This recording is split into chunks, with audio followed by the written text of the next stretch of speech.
وصحبه أجمعين.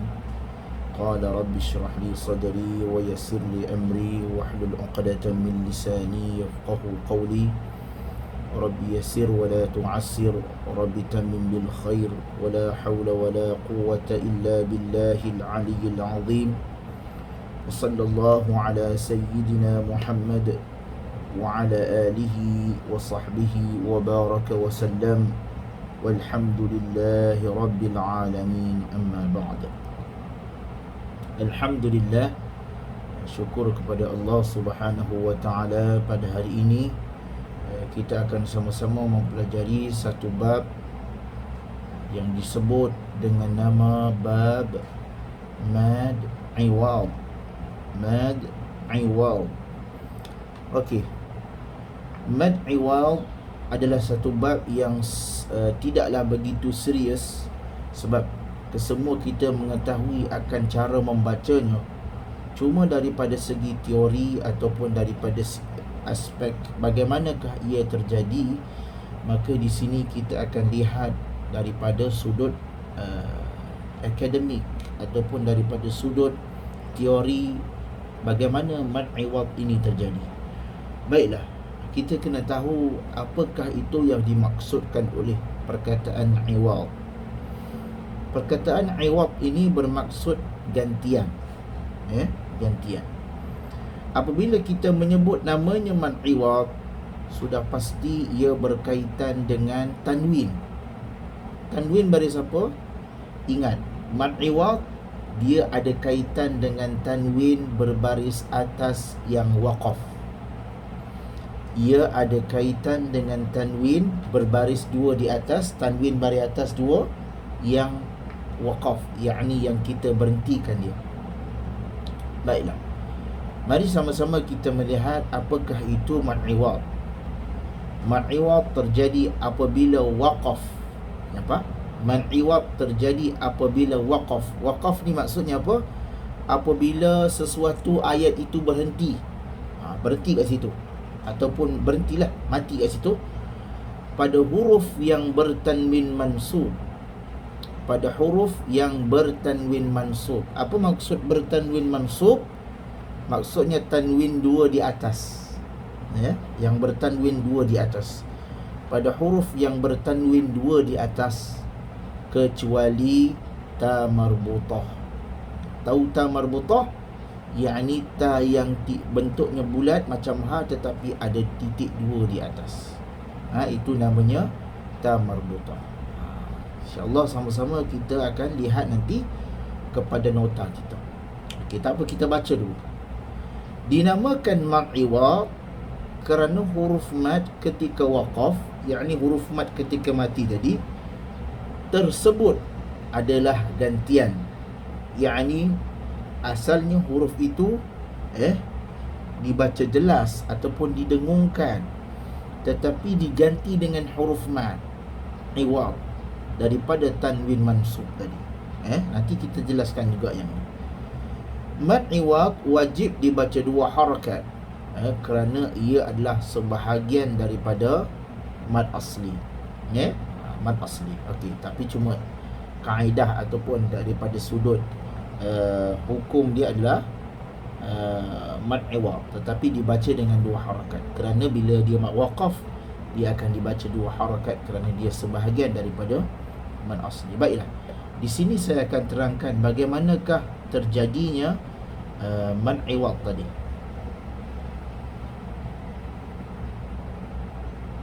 Okey, sama-sama kita lihat apakah yang dimaksudkan dengan mad iwad. Okey, mad iwad ini, kalau kita lihat, mad iwad terjadi apabila huruf mad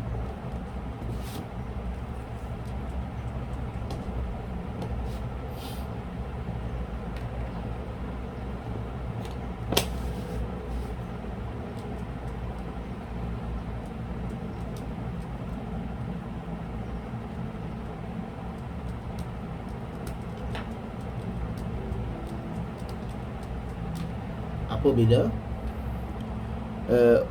huruf bertanwin, apabila adanya, saya ringkaskan, adanya huruf yang bertanwin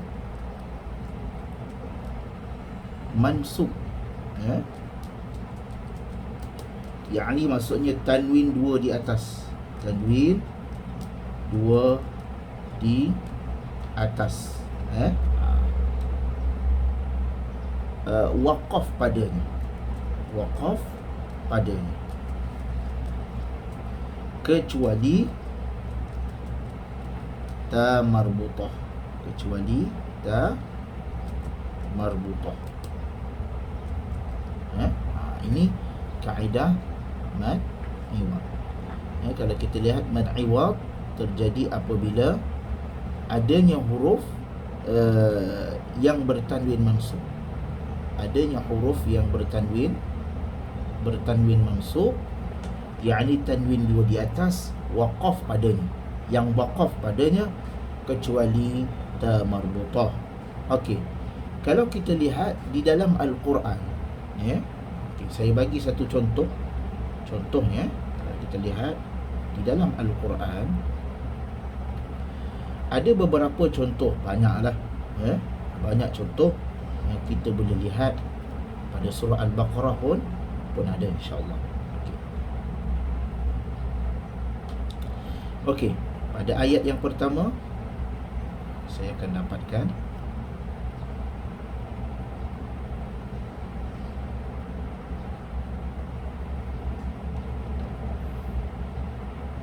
Okey. Kemudian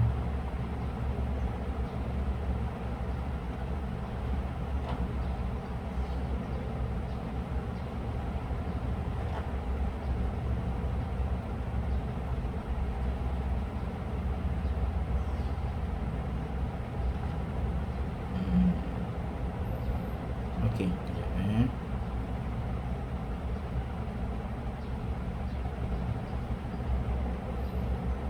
okey.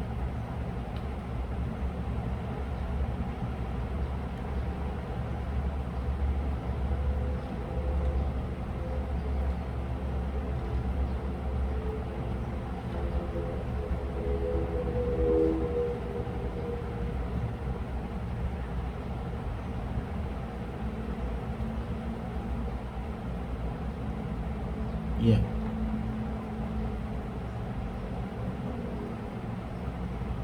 Tak boleh, fathah lain. Fathah satu baris saja.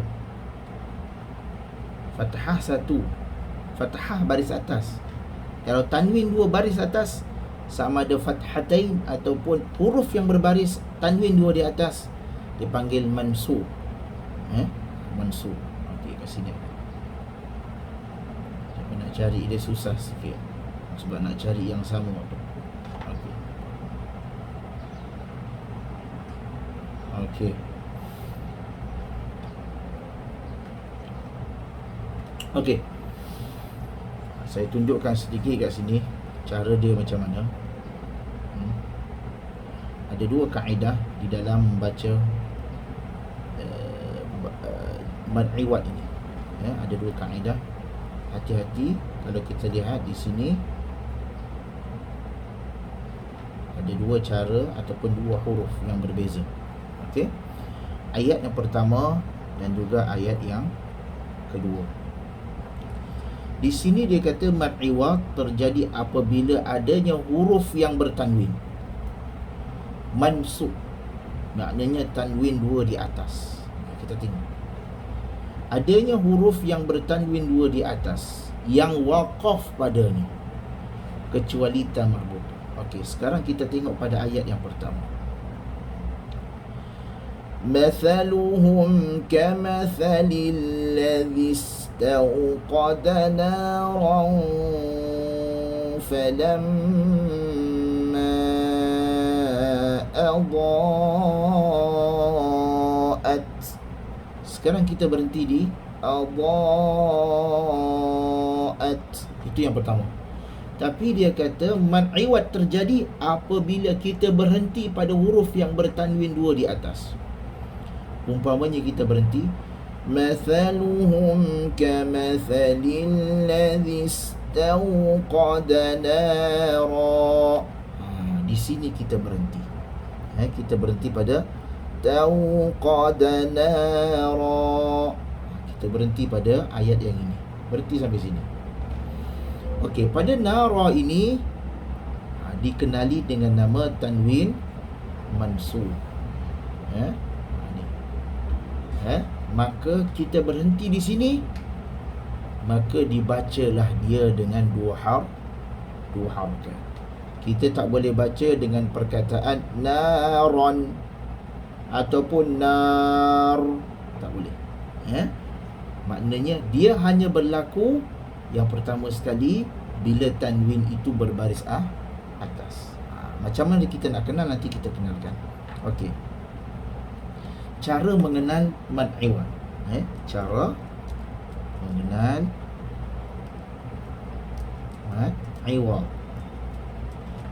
Okey, baiklah. Yang pertama sekali adalah, kalau kita lihat, biasanya waqaf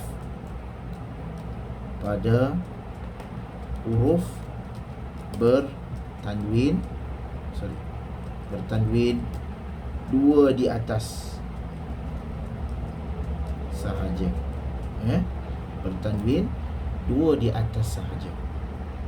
Kalau tanwin dua di bawah, boleh tak ustaz? Tak boleh. Tanwin dua di depan, tak boleh. Sebab itu kalau kita tengok dalam penulisan Al-Quran, tanwin dua di atas tu ada huruf alif. Ada huruf alif. Tanwin dua di atas sahaja. Okey, yang kedua, kecuali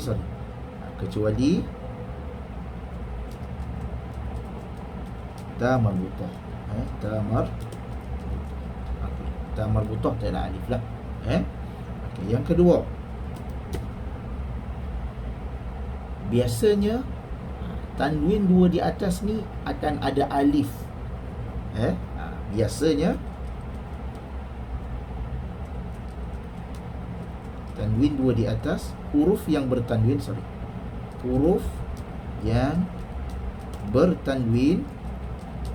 dua di atas ada huruf mad, iaitu alif di sebelahnya. Maknanya isyarat bahawasanya kalau kita berhenti, kita mesti baca dua harakat. Ini biasanya. Okey, perhatian. Okey, nanti kita sebut dulu. Okey, kita buat yang ni dulu. Cara mengenal mad iwad. Okey, baiklah. Yang ni pun sama. Pada ayat yang kedua pun sama.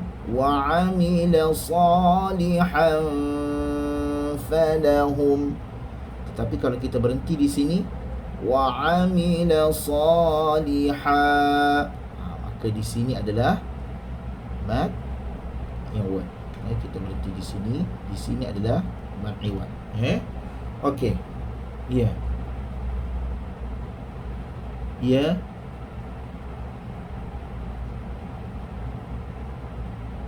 Oh, ini kebanyakan Al-Quran yang saya tunjuk. Nanti saya tunjuk. Kebanyakan Al-Quran ada. Okey. Jangan tanda sebab dalam ni banyak, dalam Al-Quran banyak. Merata-rata tempat. Bukan sekadar satu dua ayat saja, ada banyak. Nanti saya tunjuk. Okey. Ya. Sama ada dia jadi izhar ataupun jadi ikhfa, ataupun jadi idgham, bergantung kepada ayat selepasnya. Tetapi kalau kita matikan, dia akan jadi baca dua harakat. Ini hanya berlaku untuk tanwin dua di atas. Ingat, hanya berlaku pada tanwin dua di atas sahaja. Sebab tu saya tulis waqaf pada huruf bertanwin dua di atas sahaja. Ia tidak akan berlaku pada tanwin dua di bawah.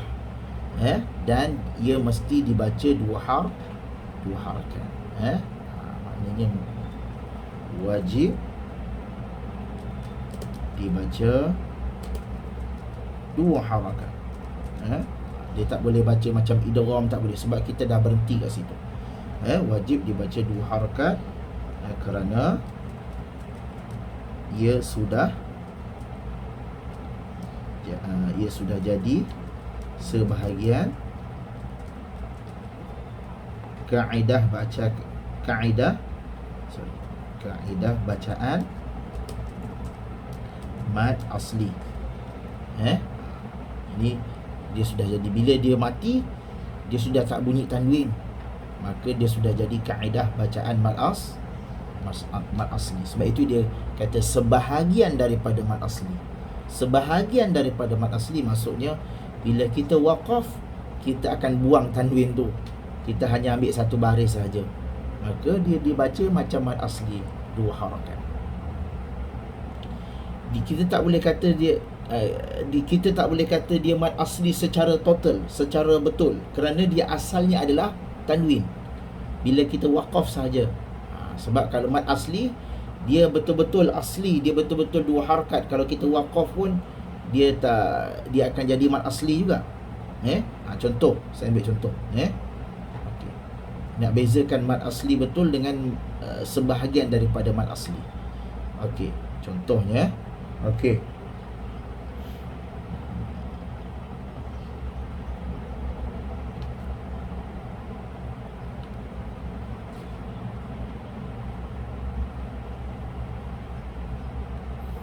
Saya masukkan dalam ni. Nampak Okey. Ini mad asli betul. Ini mad asli betul. Okey, kita lihat. Saya bandingkan dengan nara tadi. Ambil pada nara. Sebab kita kena tahu. Okey. Tengok contoh, dua-dua contoh. Di sini asalnya mad asli biasa. Nampak? Tidak ada tanwin. Maka kalau kita waqaf pun dia akan baca 2 harakat.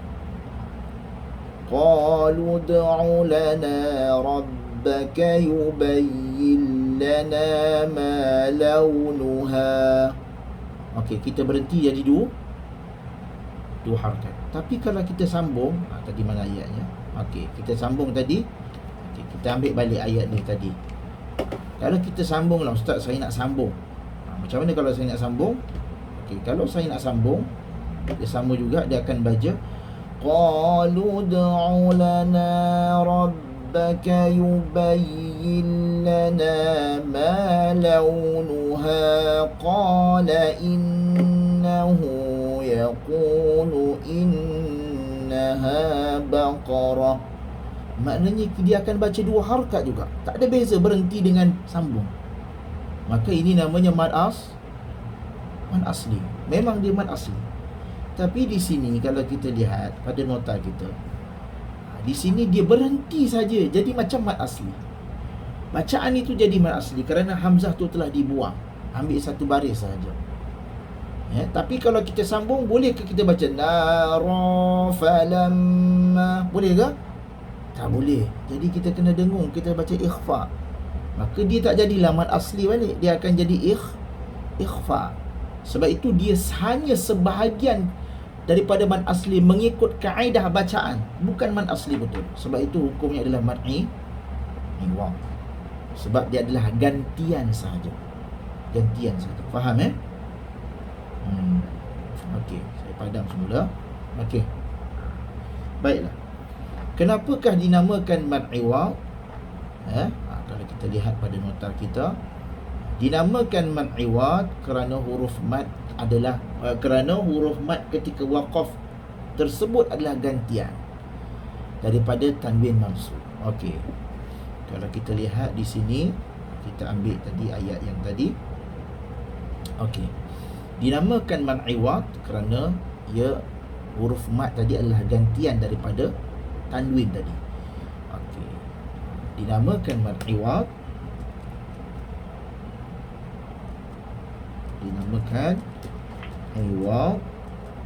kerana huruf mad tadi, huruf mad di sebelah tanwin tadi, di sebelah tanwin adalah gantian kepada tanwin mansub tadi. Gantian kepada tanwin mansub. Okey, contohnya macam mana? Okey, saya nak bagi contoh sedikit. Okey, dalam Al-Quran biasa kita ambillah contoh wa amila salihan falahu. Okey, wa amila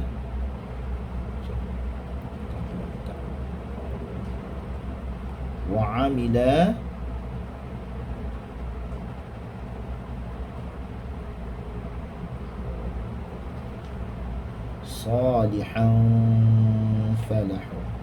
Okey, ada tanwin dua kat sini.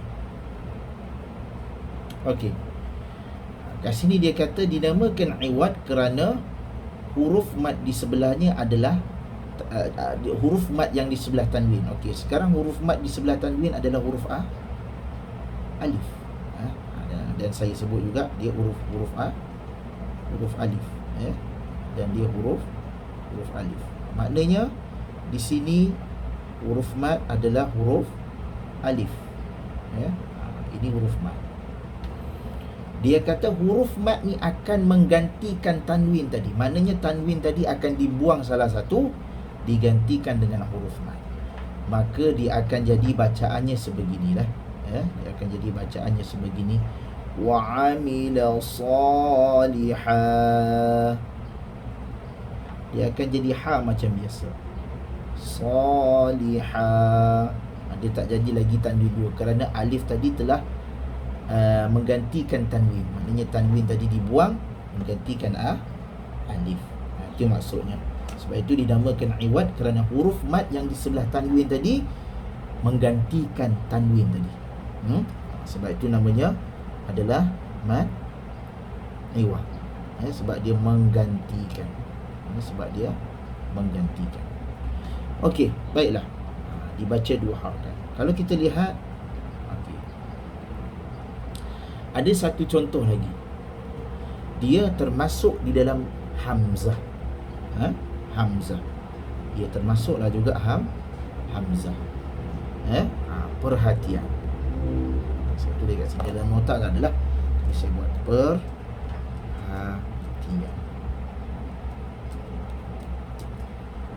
Huruf hamzah. Huruf hamzah yang bertanwin dua di atas juga dibaca dua harakat ketika waqaf. Juga dibaca dua harakat ketika waqaf, walaupun tiada alif di sebelahnya. Di sebelah. Okey. Maknanya huruf hamzah ni juga mesti dibaca dua harakat ketika waqaf walaupun tidak ada huruf alif di sebelahnya. Okey, sebagai contoh saya bagi contoh sekejap. Surah Al-Baqarah.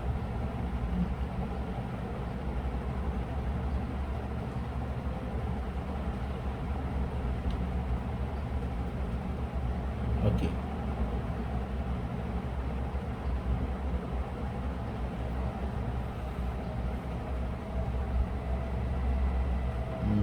Apa saya lupa ayatnya. Okey.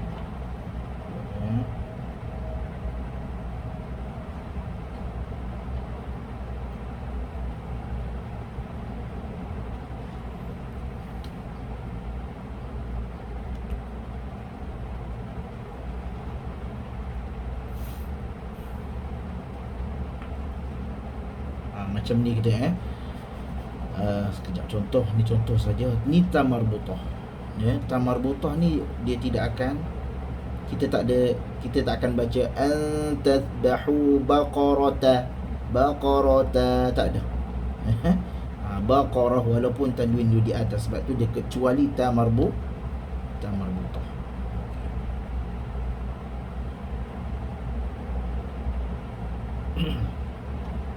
Saya cari apa ayat dia lupa.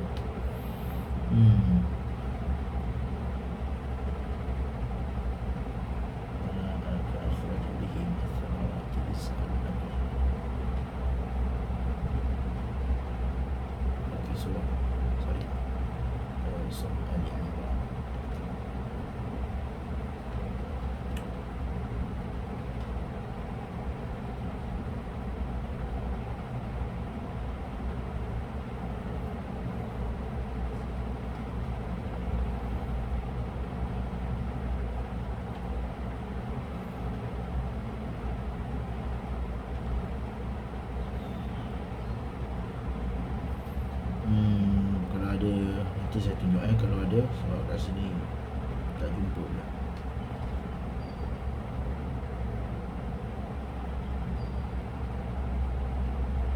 Okey, tak jumpa tak apa, nanti saya tunjukkan.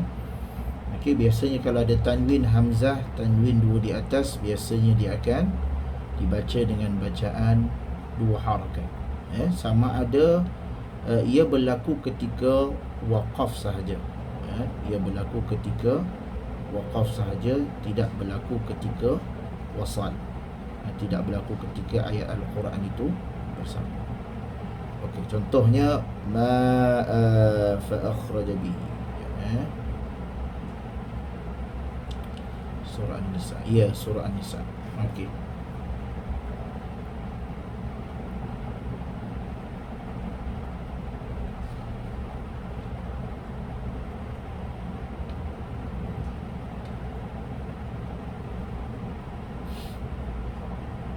Di sini kita lihat ada tanwin dua di atas.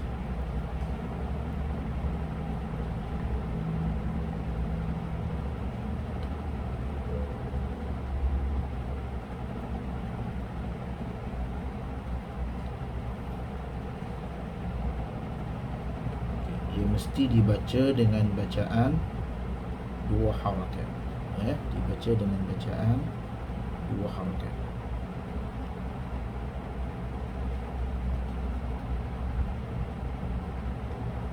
Okey. Kalau kita lihat di sini, walaupun hamzah ini tidak ada alif, tetapi apabila kita waqaf, maka dia mesti dibaca dengan bacaan dua harakat. Wa batha minhuma rijalan kathiran wa nisaa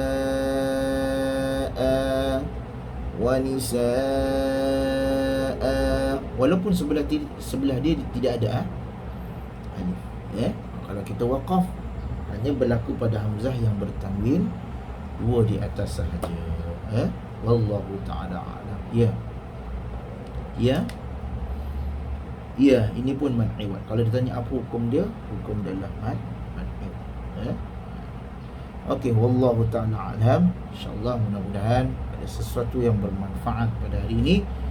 Okey, jadi kalau kita jumpa ayat Al-Quran, banyak-banyak baca. Contoh kat sini dalam surah An-Nisa ni banyak huruf mad iwad. Contoh, innallaha kana 'alaikum raqiba. Kana huban kabira. Cuma ingat, ta marbutah walaupun tanwin dua di atas, dia tak boleh dibaca dengan, contohlah kita nak berhenti, fa in khiftum alla ta'dilu fawahidata, tak boleh. Fawahidah, walaupun tanwin dua di atas, dia tak boleh. Fawahidah, dia kekal menjadi huruf ha dan tidak dibunyikan. Wallahu ta'ala a'lam. Sallallahu ala sayyidina Muhammad wa ala alihi wa sahbihi wa baraka wa sallam.